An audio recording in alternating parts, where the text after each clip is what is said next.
Educación Continua. Buenas noches a todos. Les damos la bienvenida como cada miércoles. Y bueno, el día de hoy tenemos como cada 8 días la participación del Instituto de Astronomía.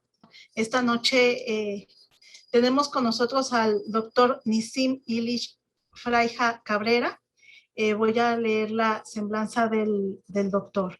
Es doctor en Ciencias Físicas, investigador nivel 2 del Sistema Nacional de Investigadores y miembro del registro CONACYT de evaluadores acreditados.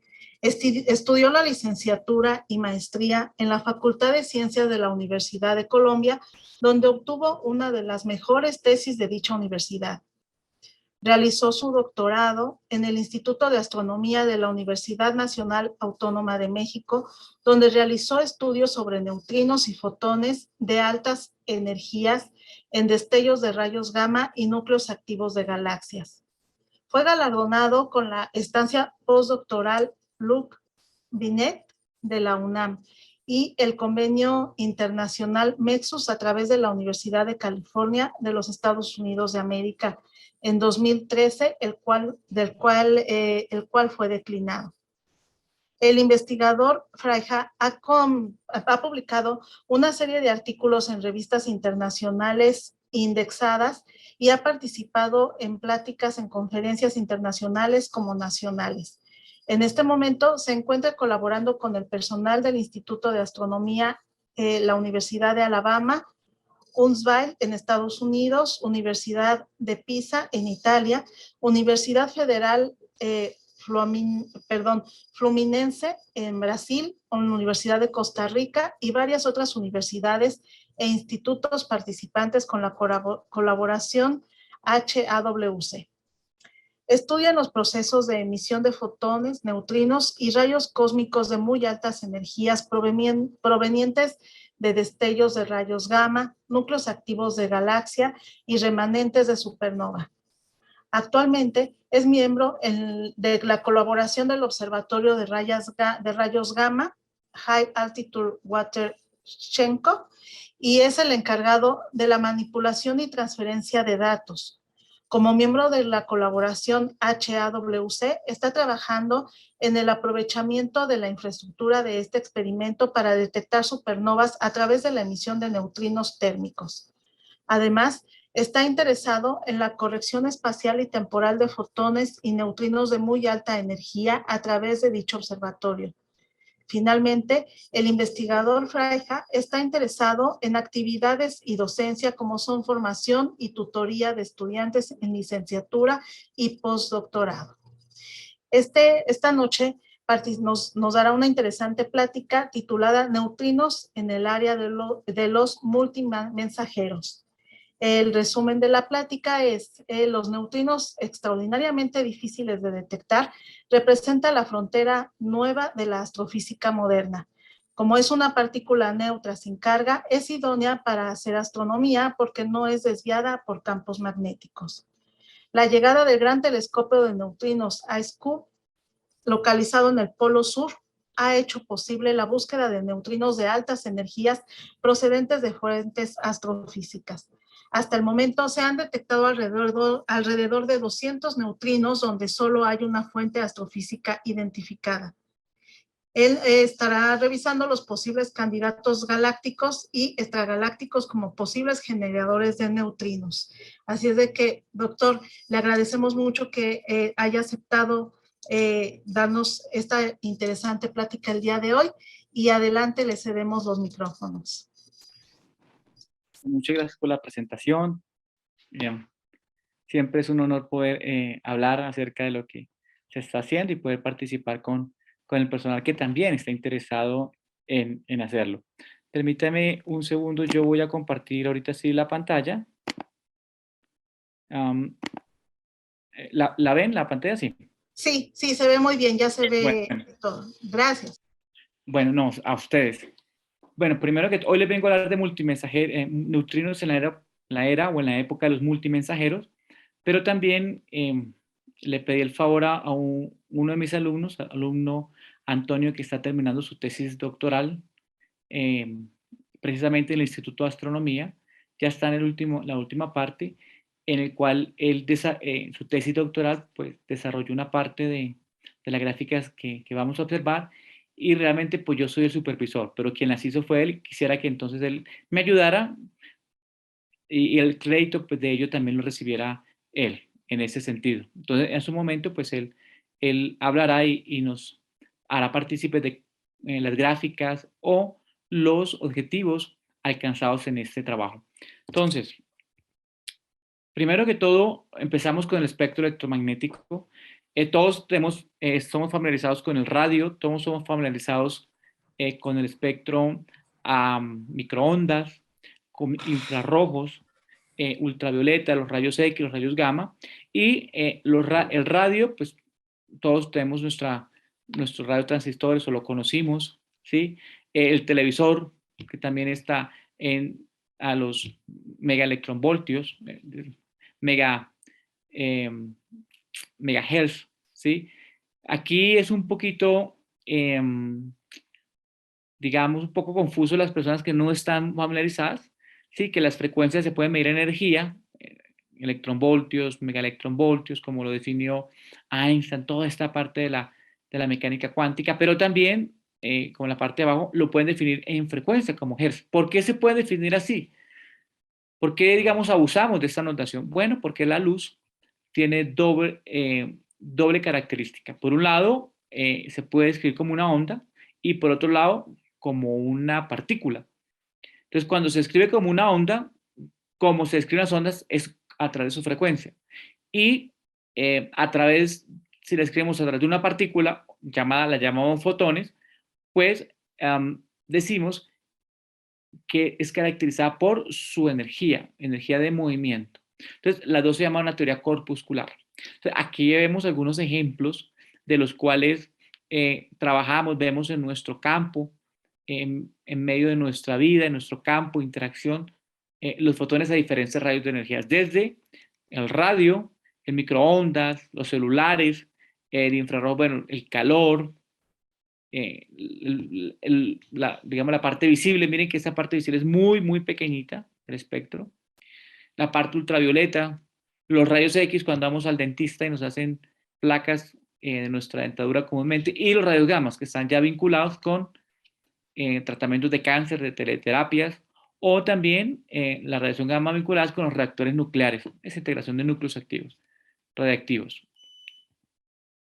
Entonces, nuestros ojos, digamos, son sensibles ¿a qué? A la luz visible, ¿sí? Entonces, a través de los fotones, pues estudiamos las estrellas, estudiamos las galaxias, en cosas grandes, cosas pequeñas, por los microscopios también lo hacemos a través digamos, de fotones.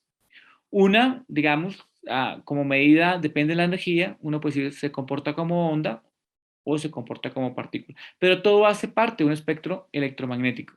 Entonces, a través de ello, pues tenemos muchos experimentos. ¿Sí? El hombre se ha caracterizado por enviar satélites o tener telescopios en radio, hasta la Hawk, como mencionaba la persona que hizo la introducción, muy amablemente, que es HAWC, que son tanques, aquí construidos en México, en Orizaba, entre Orizaba y Sierra Negra, en el cual capturan luz Cherenkov, luz que viaja a una velocidad mayor, partículas que viajan a una velocidad mayor que la luz, no en el vacío, sino en el medio, y producen un efecto en honor a su descubridor Cherenkov, el cual recibió un galardón, fue galardonado con el premio Nobel, y lleva su nombre ese experimento. Entonces tenemos todo, digamos, de satélites en toda longitud de onda, ¿sí? El ojo es sensible solamente a la luz visible, como ya todos sabemos. Eso lo hemos experimentado, ¿sí? México es uno de los mejores sitios pioneros en el mundo para construir observatorios. Eso es en San Pedro Mártir, el Observatorio Astronómico Nacional. El que no lo conozca, pues puede ir a conocerlo, es muy bonito, ¿sí? También contar con observatorios a nivel mundial como Hawk, como Ratir, como Cuauhtémoc Colibrí, el gran telescopio milimétrico que ha salido en las noticias. México es pionero en medio de toda esta tecnología. México es pionero en medio de todo este trabajo que se ha realizado en astronomía con fotones, ¿sí? Los fotones, digamos, es la partícula preferencial para poder saber qué pasa al otro lado del universo. Pero hay problemas. ¿Qué problemas llega a haber? Que los fotones son opacos a ciertas características como el polvo, como un planeta, como, ¿sí? Algo que lo bloquee, digámoslo así. Entonces, si los fotones jamás podrán atravesar al otro lado del planeta, la Tierra es opaca, fotones llegan por un lado, se quedan ahí. Lo mismo pasa aquí. Entonces, aquí usted ve, por lo menos usted ve eh, una cantidad, una gran gama de estrellas alrededor y ahí oscuro. ¿Qué pasó? ¿Hubo algún objeto? Quizá hubo muchos objetos, pero también hubo polvo que impidió que la luz saliera y llegara hasta la Tierra. Es decir, que fuera obstáculo entre el objeto y nosotros. Por eso no se dio nada. No porque no hubiera nada, ¿sí? Tal vez había. Lo que sucedió es que hubo una interferencia entre el objeto y nosotros. Entonces, de mensajeros, como mensajeros, alguien escribe, pero chat, buenas noches. O bueno, perfecto. Perdón que yo estaba viendo por aquí si alguien ha escrito alguna pregunta. Bueno, mensajeros. Tenemos los rayos cósmicos. Los rayos cósmicos desde, digamos, desde el siglo pasado, 1900, hubo muchos experimentos de rayos cósmicos. Mandaban globos sobre la atmósfera a capturar esos rayos cósmicos y analizarlos. Quien estuvo ahí de pionero fue Víctor Hess, también recibió un premio Nobel. Y estos rayos cósmicos recibían bastante origen, pero hay un problema. Los rayos cósmicos tienen carga, como los núcleos de hidrógeno, de helio, tienen carga y todo está en nuestro universo lleno de campo magnético. Al estar lleno de campo magnético, pues una partícula que se origina en un punto puede llegar totalmente a otro punto diferente. Solamente las partículas más energéticas del universo podrían atravesar, digamos, llegar a salir de una parte y llegar a otra mostrando el origen. Pero, digamos, podrían ser desviados 1 o 2 grados. Eso es suficiente para perder la pista. Es decir, no se podría. Tenemos limitaciones, ¿sabes? Aunque hay experimentos, sí, como la gráfica que vemos de tipo galácticos, tipos extragalácticos, está muy limitado ello. Y aquí es precisamente donde vienen los neutrinos. Los neutrinos son partículas que no tienen carga, es decir, no son desviados por campos magnéticos, tienen una masa muy pequeña, no son desviados por campos gravitacionales, que tienen que ser muy grandes. Postulado por Pauli en la época de los 30, descubierto o predicho, bueno, hay Fermi. Eso fue una historia muy, digamos, muy ilustrativa, porque ya casi se estaba abandonando la idea de neutrino, porque no se había encontrado, hasta que a la época, 50, 60, fueron detectados ya reactores nucleares. ¿Sí? Y pues eso fue un gran avance de la física, un gran avance de la ciencia, de esa laboriosa tarea que ha hecho el hombre de construir ese edificio de la ciencia. El neutrino tiene una sección eficaz muy baja, es decir, es muy difícil que interaccione. En este momento, neutrinos están atravesando la Tierra continuamente. ¿Cuántos? Millones y millones. Y no se quedan en la Tierra, la atraviesan. ¿Por qué? Porque no tienen carga, porque tienen una masa muy pequeña, porque viajan a casi a la velocidad de la luz. Entonces, si para poderlos detectar se necesitan kilómetros y kilómetros de agua, o kilómetros y kilómetros de roca, o kilómetros y kilómetros de hielo, necesitamos blancos que hayan muchísimos. ¿Por qué? Porque su sección eficaz es muy, digamos, es muy, muy baja. Entonces, ahí vienen premios Nobel porque no hay solamente una clase de neutrinos, sino hay 3 clases de neutrinos, que son neutrinos electrónicos asociados con el electrón, que son neutrinos muónicos asociados con el muón, que son neutrinos taónicos asociados con el tau. ¿Sí? Esta parte de neutrinos, cada uno de sus descubrimientos fue un premio Nobel. ¿Sí? El último fue en el 2015, precisamente por la oscilación de neutrinos, que es algo fue muy difícil de entender en el momento en el cual neutrinos salían del Sol de un sabor, es decir, electrónicos, y llegaban aquí de otros. Entonces nadie podía entender, la única manera de entenderlo era que pudieran oscilar, es decir, en un momento estaban de una partícula y se convertían instantáneamente en otra, ¿sí? Y en otra. Fue esos experimentos de características solares que nos llevaron a replantear el neutrino con ciertas características. No le pasa al fotón, no le pasa a los rayos cósmicos, solamente le pasa al neutrino, digamos, el que puede salir en una partícula y arribar convertida en otra partícula. Y el Sol, pues, dio cuenta de ello. Y fueron años y años de trabajo trabajando en ello. ¿Sí? Antonio, no sé si me quiera aquí, por favor. ¿Está ahí? Sí. Adelante con la parte de neutrinos. Y ya lo Ah, retomo. sí, buenas tardes. Buenas noches. Disculpen, ¿me escuchan? Es estudiante de doctorado, como les mencionaba. Sí. Su Ajá. tesis es de neutrinos y ya casi está por terminarla. Él nos va a mostrar, ilustrar unas gráficas muy bonitas de lo que él ha hecho durante su tesis doctoral y yo quisiera que él recibiera pues su reconocimiento. Adelante, Antonio. Muchas Estamos, gracias. ¿Puedo compartir pantalla? Disculpen. Sí, ya sí. pueden compartir. Nada más necesita dejar de compartir el doctor para que comparta usted. Perdónenme un segundo, aquí ya dejo de compartir. Ya dejé de compartir, Antonio. Gracias. ¿Pueden ver las diapositivas, perdón? Sí, estamos viendo tus diapositivas y estamos viendo, de hecho, todas tus diapositivas más la que estás al centro. Perfecto. Déjenme ver cómo pongo pantalla completa. Un minuto, por favor. ¿No ven el símbolo de play, perdón? O como en L.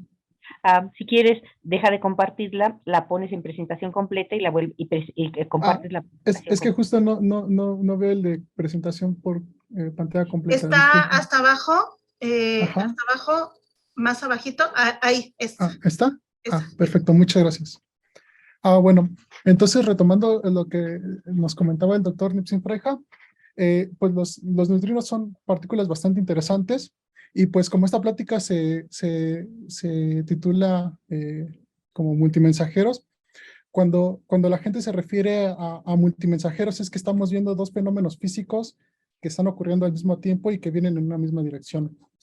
Entonces, el evento que inició la astronomía multimensajera fue un evento muy bonito que se llama la supernova de 1987, que ocurrió muy cerca en la nube de Magallanes. Entonces, esto es un evento trascendental en la historia porque fue la primera vez que se observó un evento astronómico, se vio el nacimiento de una supernova y al mismo tiempo, que se observa aquí en la imagen, podemos ver aquí una imagen a posterior de cómo se ve el remanente de la supernova y ha sido una de las más cercanas que se han detectado en la Tierra. Y como les comentaba, fue producida en la nube de Magallanes en 1987, en febrero. Y pues esto es lo que se detectó aquí en la Tierra. Lo impresionante de esto es que al momento de detectar, el momento en el que se detectó la supernova, hubo un experimento en Japón que se llama Kamiokande, que era un detector de neutrinos en ese momento, la gente lo buscaba, de origen astrofísico, coincidió en que hubo un aumento de neutrinos al momento de que ocurrió la explosión de la supernova.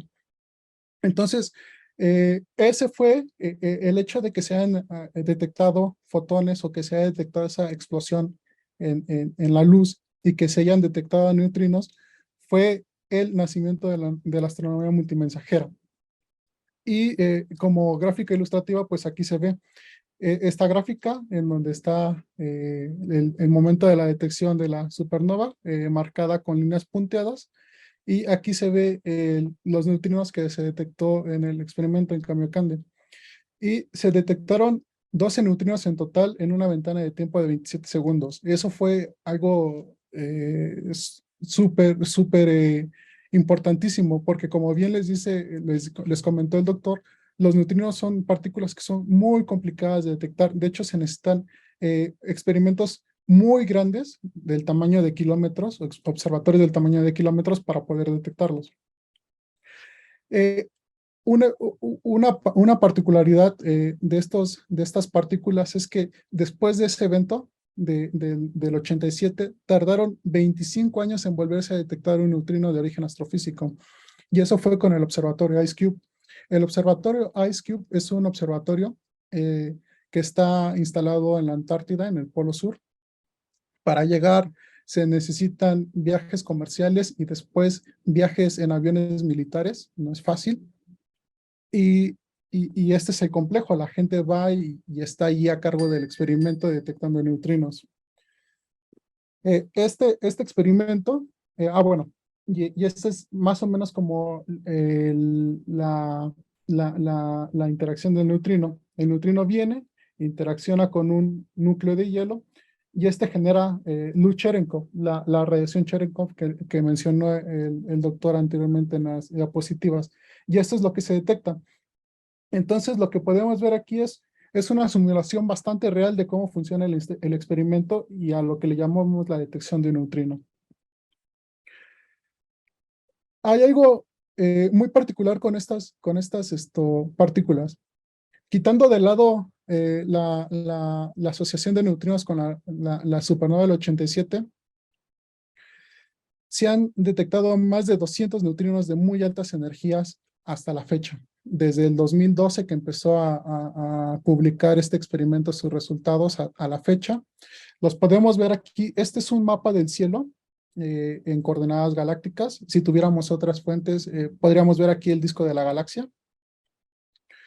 Y lo que vemos aquí en estos circulitos de distintos tamaños, aquí, por ejemplo, está este puntito amarillo, este punto azul con un círculo muy grande de error, o como este bastante grande de error, son las detecciones de los neutrinos detectados por IceCube. Se han detectado más de 200, como se los comenté, y aún está en debate el lugar o los objetos astrofísicos que le pueden dar origen a estos neutrinos. De hecho, si no es por la detección del Blazer TX0506 más 056 en estado de flare, con un neutrino estaríamos discutiendo más. Bueno, ¿qué es que un objeto o una GN esté en estado de flare? Una GN es una galaxia que en su centro tiene un agujero negro que está acretando material. Y esto produce que tenga jets, lóbulos y demás. Entonces, eso es lo que se conoce como una GN. Lo que quiere decir cuando una GN está en estado de flare es que, por ejemplo, podemos ver esto que se llama, esta gráfica se llama curva de luz. La curva de luz no es nada más que cómo se ve esa fuente a lo largo del tiempo. Aquí, por ejemplo, tiene un comportamiento más o menos errático con estos bombcitos. Este es un poquito más plana. Y decimos que está en estado de flare cuando aumenta abruptamente el flujo o lo vemos más brillante de lo que lo vemos cotidianamente, por así decirlo. Entonces aquí se ve una pendiente un incremento muy significativo en el flujo. Y esta línea punteada representa el tiempo de detección de neutrino. Ok, y entonces, ¿cómo fue esta historia? Esta historia resulta que este satélite, Fermilab, que está monitoreando fuentes en el cielo todo el tiempo, encontró que esta fuente estaba en estado de flare. Y dice, ¿saben qué? Encontré una fuente en estado de flare. Y por su parte, IceCube también dicen, ¿saben qué? Encontré un neutrino que viene en esta dirección. Y resulta que ese neutrino que venía en esa dirección venía justo en la posición del error de este AGN. Lo que podemos ver aquí en el mapa es la dirección de arribo del neutrino, que son estos puntitos, junto con estas regiones de incertidumbre. Y lo que vemos aquí en este mapa de colores es la detección de Blazer. Entonces, pues fue también un parteaguas, porque habían estado esperando tanto tiempo poder encontrar esta asociación que no se había encontrado, más allá de la supernova del 87 y los neutrinos que ya habían detectado del Sol. Y que era la primera vez que habían encontrado esta coincidencia con neutrinos que eran aún más energéticos que los del Sol, ¿no? Y una particularidad que tiene este objeto es que, bueno, dijeron, nos encontramos un neutrino en esa dirección. Buscaron en el pasado, porque IceCube tiene la capacidad de mirar en sus observaciones históricas y encontró que tenían un flare de neutrinos de alrededor de 7 meses, que está representado por esta banda gris. Lo más impresionante es que esta fuente no estaba en estado de flare, y lo que la teoría predice, lo que la física predice es que siempre que hay un estado de flare en una AGN, pues se esperan neutrinos. Entonces, se esperan fotones de muy altas energías, como los de Fermilab, como los que están aquí, y se deben de esperar neutrinos, pero solamente llegarán neutrinos. Entonces, es una pieza más que abona a la discusión si realmente estas fuentes o la capacidad de estas fuentes de producir neutrinos. Lejos de esta detección, se han propuesto más. Entonces, regresando al mapa de la detección de neutrinos de manera histórica con IceCube, este mapa tiene unos cuantos meses de actualizado. Se han descubierto otros 4 o 5 neutrinos más. No difiere mucho, es algo que está en la frontera. Y podemos ver aquí nuevamente los neutrinos representados por estas X azules, por estos puntos rositas, por estos puntos verdes que están acá, ¿sí? Que tienen errores muy pequeñitos. El círculo que envuelve al punto de la detección del neutrino es el error de la detección en el error. O sea, el neutrino puede llegar, por ejemplo, si nos fijamos en este, puede llegar de cualquier de esta zona, ¿sí? No necesariamente de este centro. Lo más probable es que venga de este centro, pero puede venir de esta dirección. Hay neutrinos que tienen errores muy pequeñitos, como por ejemplo este verde, ¿sí? Este café. Y por ejemplo, lo superponemos con las fuentes detectadas por Fermilab, por fuentes que emiten en rayos gamma que se espera que estén asociadas con neutrinos, que son estos puntitos grises, ¿sí? Y por más sorprendente que parezca, la única detección que se ha tenido en esa coincidencia espacial y temporal y que se sigue manteniendo en discusión fue la del este AGN, este Blazar TX 0506 más 056.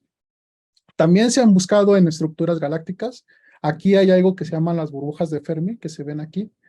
Esta forma como de burbuja, pues justo por eso. Y esta es una emisión de gas que viene del centro de la galaxia. Y también se ha propuesto como fuente que produce neutrinos. Y han estado en debate si esta fuente puede producir o no neutrinos, se han puesto cotas. También vienen del centro de nuestra galaxia, se han tratado de descubrir. Son teorías que están muy a debate y muy vigentes. Entonces, lo que tratamos de buscar es justo eso, eventos multimensajeros que nos permitan tener más información de la física que está produciendo en ese objeto astronómico y qué es lo que lo podría producir. Como les comentaba, pues aquí está el plano galáctico, que es este planito que veíamos del mapa anterior. Aquí hay una fracción de las Fermi Bubbles. Y hay una complicación cuando uno mira el plano galáctico, que mira fuentes que están muy apretadas. Entonces, hay veces que los telescopios no tienen la suficiente capacidad de discernir cuándo se termina una fuente y cuándo se termina otra. Por ejemplo, esta fuente que está detectada en TVS, que es la radiación más energética que se detecta hasta el momento, se propone esta manchota como 2 fuentes. Y entonces tenemos que resolver si realmente vienen de esas 2 fuentes o no, o si viene de este puntito, si viene del otro. Y pues son discusiones que están vigentes y que se tienen que proponer modelos. Entonces, por ejemplo, podemos ver aquí estos puntitos morados, pues son fuentes astrofísicas que son detectadas por Hawk, que son muy energéticas, de las cuales se esperan neutrinos, y nos estamos abocando a modelarlos si de verdad pueden ser capaces de producir neutrinos o no. Uno espera neutrinos de manera galáctica por algo que se llama producción protón-protón. Lo único que quiere decir es que si tenemos protones que están acelerados, en este caso rayos cósmicos, y protones que están fijos, en este caso nuestros blancos, vamos a poder producir neutrinos por medio de decaimientos de algo que se llaman piones. Este pion decae en un neutrino y en un muón, y a su vez decae en otro neutrino. Y por ejemplo, piones neutros decaen en fotones. La intención de esta reacción es evidenciar que por cada 2, 3 neutrinos que yo detecte en una fuente, voy a estar esperando 2 fotones de altas energías. Entonces, por eso es que están correlacionados estos eventos. Por eso es que la gente espera tener neutrinos de fotones de muy altas energías. En particular, hemos realizado este análisis para fuentes galácticas de esta fuente que se llama HAWC J1925-134, que es una de estas fuentes que está acá. Y lo que se hace es modelar algo que se llama distribución espectral de energía, que no es nada más que la representación de cómo se distribuye la energía de ese objeto o la radiación que emite ese objeto. ¿Sí? Y se pueden estimar flujos de predicción de neutrinos.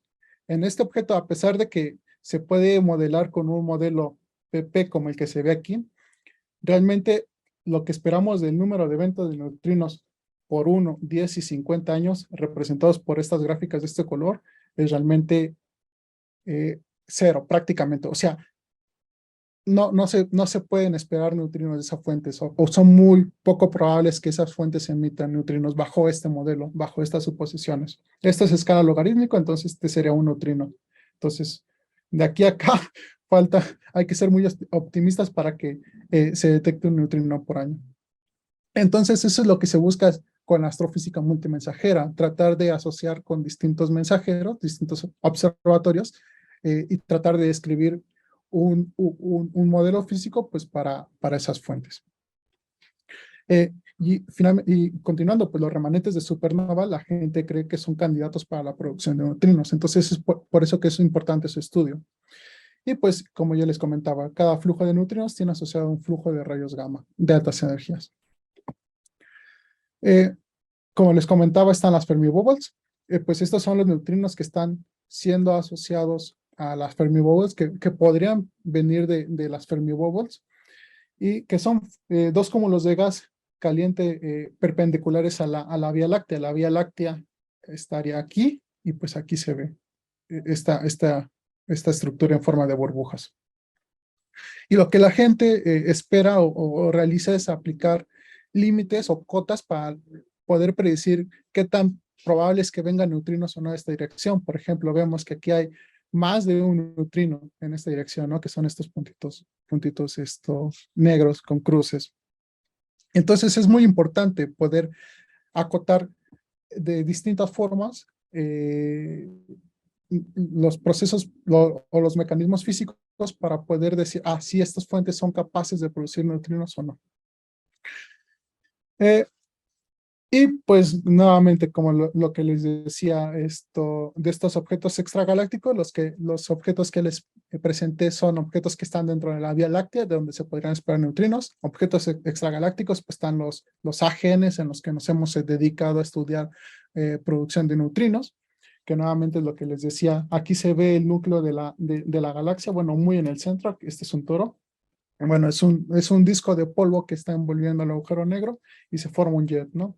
Y dentro de este jet, pues se producen fotones que se ven aquí, y hay otros procesos físicos como colisiones de fotones con protones, ¿sí? Que podrían predecir o estimar un flujo de neutrinos asociados a esas fuentes, como es el caso de este. De estos se llaman procesos hadrónicos.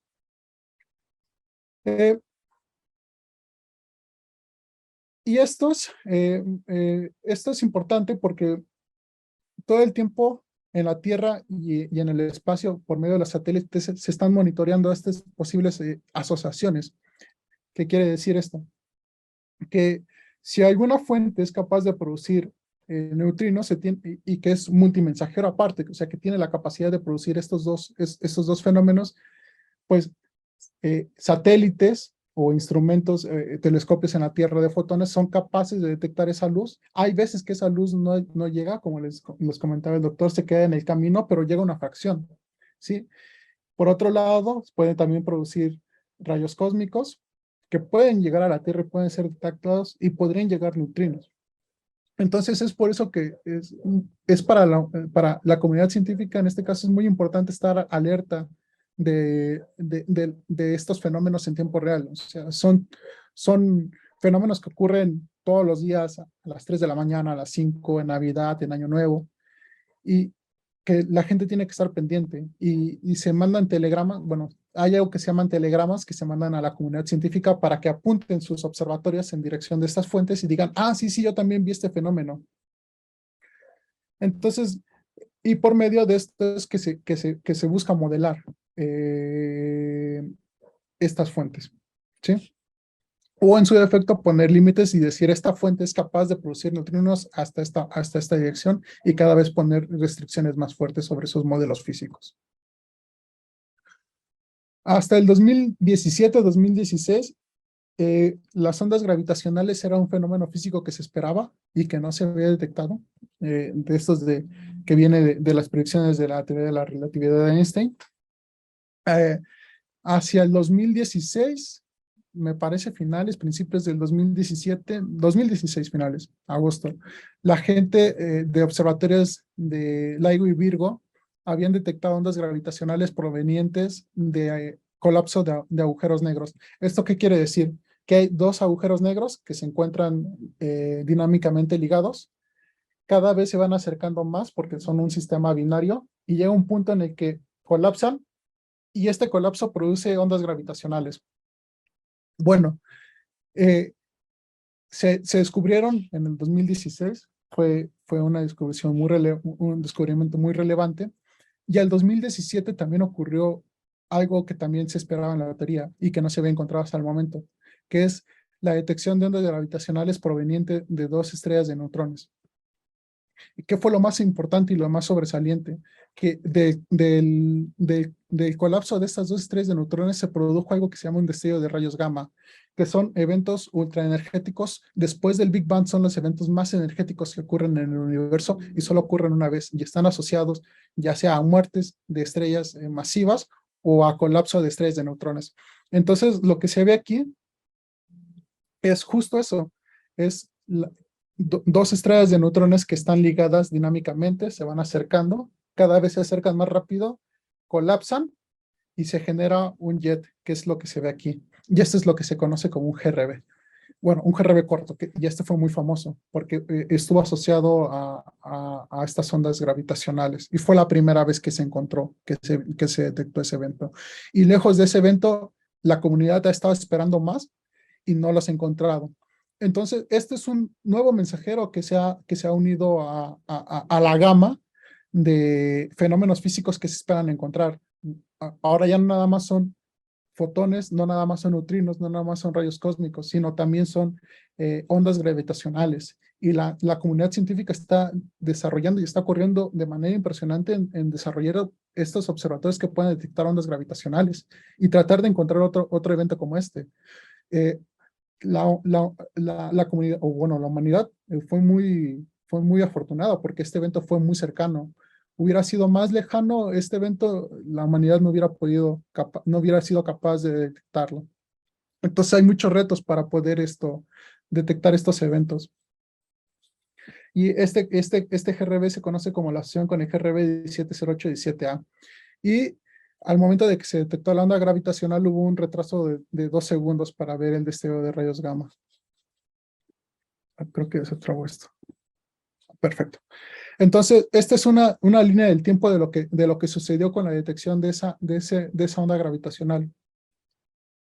Sucede que LIGO Virgo, un experimento de ondas gravitacionales, detecta este es un chillido, que le dicen como un chillido. Y esto es lo que va reflejando la onda gravitacional. Aquí se van acercando, se acercan, pues, se encuentran estas deformaciones del espacio-tiempo y al mismo tiempo los satélites detectan un flash, un destello, es justo eso lo que se conoce como un GRB, un destello de rayos gamma, que alerta el instrumento de que dice, encontré un destello, como cuando uno dispara la cámara con el flash, que aparece la luz. Es exactamente lo mismo. Vi un destello y aparte venía una onda gravitacional en ese mismo momento. Entonces, rápido, los observatorios se ponen en comunicación con todos los observatorios de todo el mundo y empiezan a buscar dentro de la región de error de la detección de esa onda gravitacional. Entonces, se detecta la onda gravitacional aquí en la línea del tiempo. Aquí son el detector de la onda gravitacional. Se ve el GRB 2 segundos después. Y después todo el mundo empieza a buscar y a mirar y encuentra que en efecto se vio ese GRB y que estaba asociado a esta onda gravitacional. De hecho, aquí se ve en el óptico, en la luz visible, como aquí hay algo que está muy lumínico, o sea, este es muy luminoso, como para que se pueda ver en comparación de la galaxia anfitriona, y cada vez empieza a desvanecerse. Aquí se ve claramente, se ve más, desvanece, ya no se alcanza a ver. Aquí se ve otra vez. Y después ya no se ve. Y entonces esto es en distintas ondas, ¿no? Perdón, en distintos espectros, distintas energías del espectro electromagnético. Este es en rayos X, este es en radio, este es en óptico. Y este evento fue muy impresionante. Y de hecho se ha buscado, se ha seguido detecciones, o se ha buscado seguir detectando fotones o detecciones en rayos X, en óptico, en radio, incluso 3 años después, y se han encontrado. Actualmente ya es muy débil como para seguir viendo esta radiación, pero se siguen poniendo cotas que permiten restringir modelos físicos y entender qué es lo mejor que sucede en estos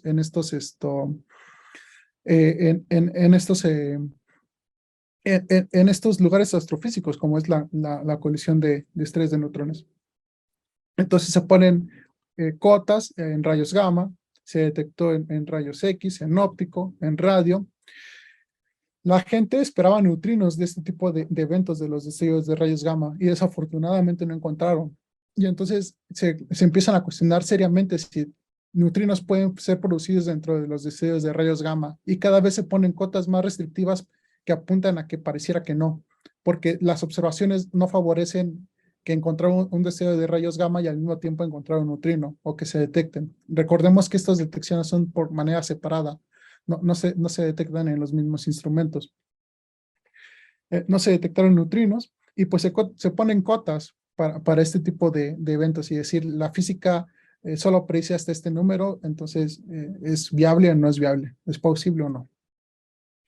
Entonces, para concluir, pues es necesario estar observando de manera continua fenómenos astrofísicos, y es necesario verlo en distintas longitudes de onda o en distintos tipos de luz. Y para esto se traduce en que necesitamos observatorios de todo tipo. Necesitamos observatorios de radio, necesitamos observatorios de óptico, en rayos X, en rayos gamma, porque por sí solo la luz da mucha información en distintas frecuencias, porque da un panorama de los mecanismos físicos que producen esa radiación. Cada mecanismo físico está asociado o tiene un símil en el espectro que se ve, que se espera. Y no nada más necesitamos telescopios para ver en luz, sino también necesitamos telescopios para detectar otros mensajeros, como son los rayos cósmicos, como son los neutrinos o como son las ondas gravitacionales.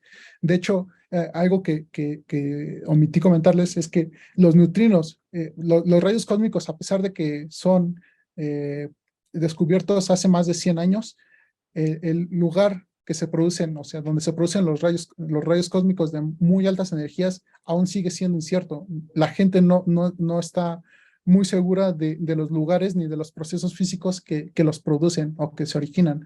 Entonces, detecciones de neutrinos pueden ayudar a esclarecer si esos rayos cósmicos son producidos en este tipo de fuentes, porque los rayos cósmicos se deflectan, no nos llegan de manera directa. Entonces es muy difícil saber de dónde llega un rayo cósmico que es detectado de la Tierra. Y el neutrino da pistas de cuál es el origen de ese rayo cósmico, o de cómo sería el panorama en esa fuente astrofísica. Una nueva generación de observatorios y de satélites, no nada más de observatorios, sino también de satélites, están en desarrollo y apuntan para más. O sea, hay planes para el 2030 de mandar un par de satélites más. Y esto tiene una implicación de que hay mejores observaciones. Entonces, la comunidad va a tener una capacidad aún mayor de poder resolver esos objetos, como por ejemplo en la Vía Láctea, ¿sí? Que están en la Vía Láctea, en el plano galáctico, que están todos los objetos tan amontonados que no somos capaces de resolver cuándo se termina uno y cuándo empieza el otro, y cuáles son las propiedades de cada uno, ¿no? Y es fascinante porque tratar de resolver una pregunta de ese tipo de objetos abre 5 más, como por ejemplo la presentación, la detección del neutrino, con el Blazar TXS 05056 más 056, perdón, en donde se detectó el neutrino, sí, y la gente trató de describir esa emisión en ese momento, pero es complicadísimo tratar de describir la emisión de neutrinos sin un periodo de flare en alrededor de 3 meses, 5 meses que duró el otro flare. Entonces, pone nuevas piezas al rompecabezas para tratar de ser armado. Y pues hay mucho que debatir en este momento, y pues es un tema de frontera que está muy de moda y que va a rendir mucho para la astronomía, yo creo que en los próximos 10 años, sin lugar a dudas. Y pues quería agradecerles su atención. Gracias. Muchas gracias. Muchas gracias, doctor. No sé si tenga... Nassim, ¿quieres agregar algo?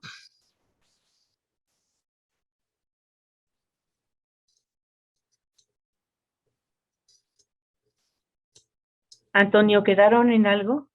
No. ¿No? Ok. Bueno, pues muchísimas gracias, maestro Gracias a ustedes. Antonio. Muchísimas gracias por esta excelente conferencia. Bueno, no sé si alguien tenga aquí... Miguel Ángel. Adelante, Miguel, con tu pregunta.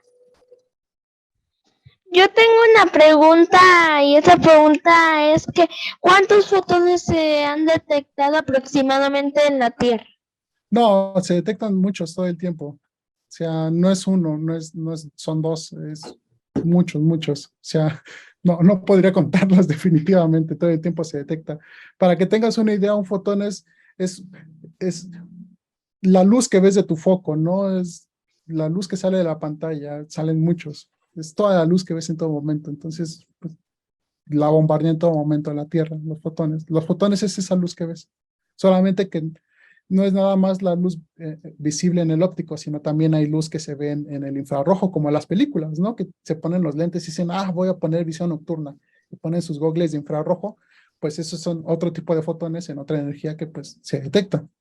Esa es la intención de fotones, de qué es lo que detectamos como fotones.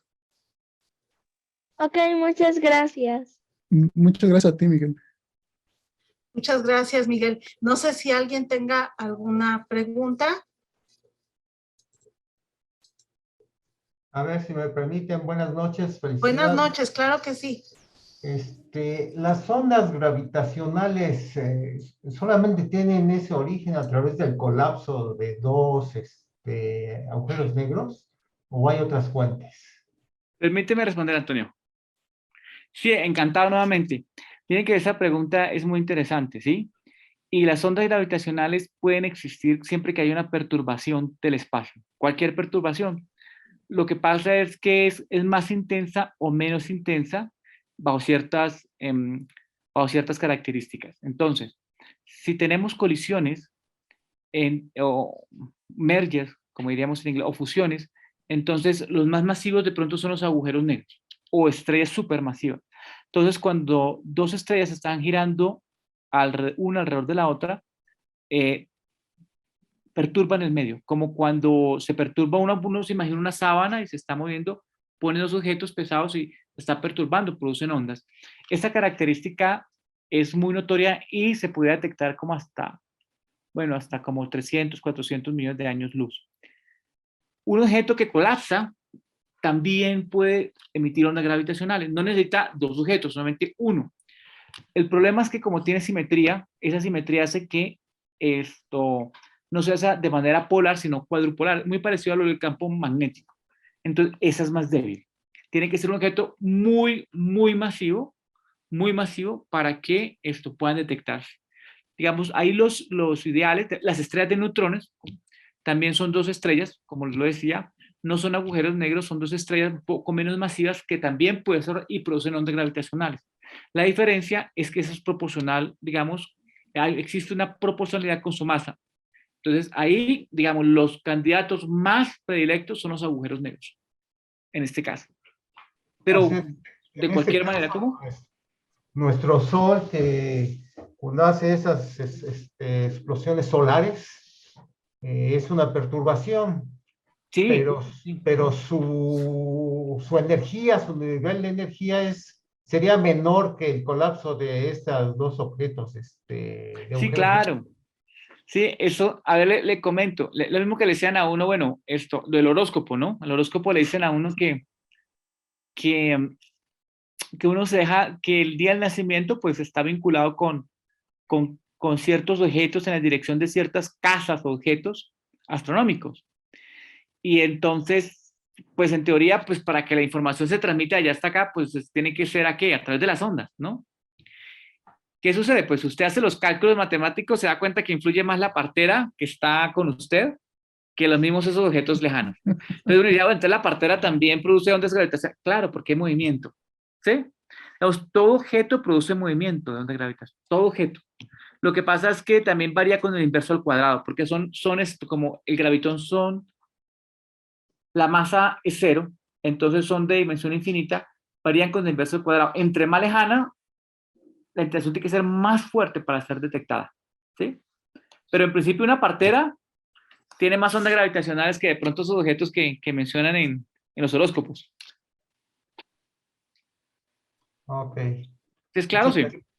sí, Entonces lo que tú claro. me dices es Sol. Claro que sí, el Sol. Todos los objetos. ¿Sí? Tú me dices que onda gravitacional es cuando mueves la mano, pero es muy, muy, muy pequeñita, muy pequeñita. Despreciable, digámoslo así. Ok, ok. Gracias, gracias por la Bueno, respuesta. siempre para servirle. Muchas gracias a los dos, al doctor Nisim y al maestro Antonio. Muchísimas gracias. Arturo Ibarra, Nisim, Antonio, muchas gracias por compartir con la SAM estas investigaciones que sin duda han sido un logro encomiable y se han logrado. Sí, Nisim, señora. y que hayan logrado detectar neutrinos en un periodo relativamente corto aún más. ¿Se puede calcular alguna posible distancia a dichos eventos causales de ondas gravitacionales? Sí, sí, señora. Actualmente cuando existen esa fusión de estrellas, dos experimentos, LIGO y Virgo, son dos experimentos, digamos, uno en Europa, en Italia, el otro en Estados Unidos. Miren, les voy a contar, el día que se cayeron las Torres Gemelas, yo tuve la oportunidad de ver el video, que se cayeron las Torres Gemelas, digamos, esos experimentos, la función era detectar ondas gravitacionales y se detectó perfecto cómo cayó una torre y cómo cayó la otra, pero perfecto, ¿sí? Para que vean la sensibilidad que tienen los objetos. Entonces, o sea, fue milimétrico y uno está ubicado casi hacia la Florida y el otro está Distancia. ubicado más hacia... Confort. Exactamente. Entonces, para cuando suceden esos objetos, pues se localizan. La idea es que tienen que ser menos de como 3 millones de años luz. O sea, nosotros decimos parsecs, medimos las distancias en parsecs, que es un año luz, la velocidad de un año luz, la velocidad, la distancia que la cual la luz recorre en un año, ¿sí? Nosotros lo vemos en parsec y son 300 millones de parsecs, más o menos, para que uno tenga una idea. Pero sí se sabe con exactitud, más allá no, porque entonces se necesita que la sensibilidad sea mucho más grande, necesitan experimentos mucho más grandes. Se piensan hacer detectores en Saturno o en Júpiter, en algunos planetas fuera, en el cual tendrían una sensibilidad mucho más grande y podrían detectar uno más y más lejanos. ¿Qué pasa al otro lado del universo? Ahorita que mencionó el colapso de estas torres, Sí, y trasladándolo al evento de este 19 de septiembre, ese sismo sí, sí, sí, generó sí, sí. entonces ondas gravitacionales. Sí, claro. Sí, el hecho, yo trabajo en Hawk, Antonio también trabajó en Hawk, y, los terremotos quedan registrados, ¿sí? También Quedan el paso del registrados. tren. Ujú. El paso del tren es ruido para esos experimentos. Es muy sensible, entonces tienen que eliminar el ruido, por eso son 2, para eliminar ese tipo de ruidos. Pero sí, detectan hasta las horas picos del tren en Nueva York. Ellos trabajan en una frecuencia, como dice Antonio, o sea, en una frecuencia muy pequeñita, en el cual sabe que ni el tren emite, ni el terremoto emite, ni que se caigan las torres emiten. Entonces, ahí saben que no, entonces ahí, ¿sí? Entonces, en ese franco, en el pequeñito, ahí es donde localizan estos objetos astronómicos. Ok, gracias. Bueno, para servirle, claro que sí.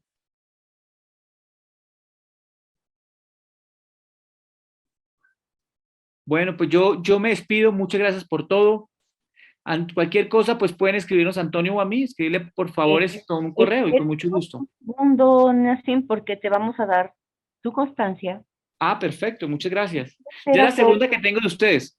La primera sí fue presencial. Eso fue hace como 6 años, yo creo. Sí me tocó ir hasta allá. Ah, muy bien. Es un bonito recuerdo. Sí, señora.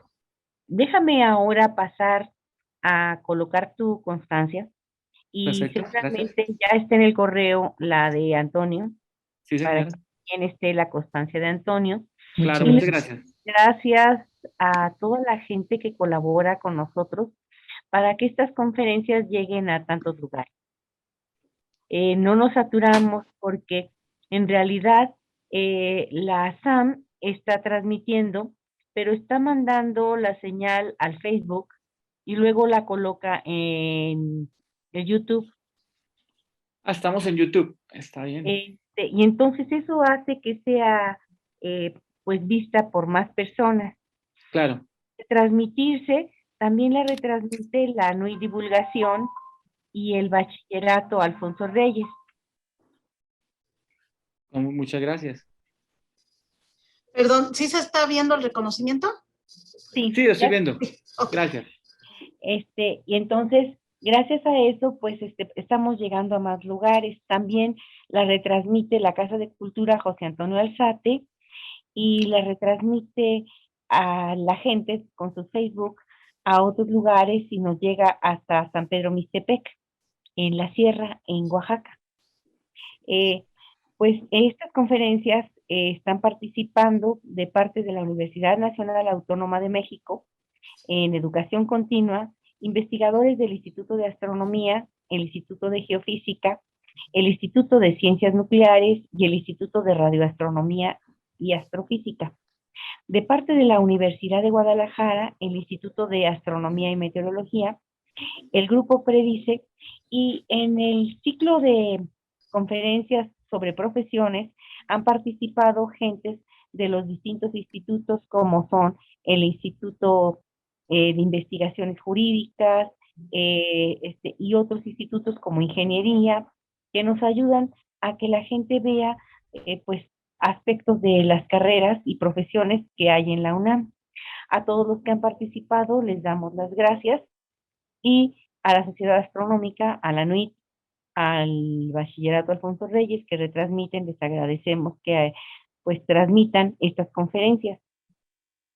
Ellos están pagando el Zoom a través del cual se transmiten nuestras conferencias y cubren ahora sí que los gastos de transmisión. La universidad está apoyando con los investigadores dando las conferencias con el propósito de que la Universidad Nacional Autónoma de México es la Universidad de la Nación. Festejamos los 120 años de astronomía, los 120 años del aniversario de la Sociedad Astronómica de México y de la Organización de las Naciones Unidas. Participamos en el Año Internacional de las Ciencias Básicas para el Desarrollo Sostenible en el rubro de educación. Así que permíteme entregarte una constancia que dice así: la Sociedad Astronómica de México hace, colaborando con el Instituto de Astronomía de la Universidad Nacional Autónoma de México, otorga el presente reconocimiento al Dr. Nassim Ilish Aija Cabrera por su excelente presentación a distancia, los neutrinos en la época de los multimensajeros. Muchas gracias. 21 de septiembre de 2022, por la divulgación de la astronomía, firma al calce el profesor Rubén Horacio Becerril Marañón, presidente de la Sociedad Astronómica de México, ASE. Pero como te decía, son los 120 años del aniversario de la SAM, y entonces tienes otro reconocimiento adicional que te otorga la Sociedad Astronómica de México, que dice así: la Sociedad Astronómica de México hace, en el 120 aniversario de su fundación por el ingeniero Luis G. León, otorga el presente reconocimiento al doctor Nissim Ilish Freija Cabrera por su excelente conferencia a distancia dentro del ciclo Mirando al Cielo, coordinado por la física Laura Elena Parrao y López. Los neutrinos en la época de los multimensajeros, 21 de septiembre de 2022, firma Rubén Horacio Becerril Marañón, presidente del Consejo Directivo.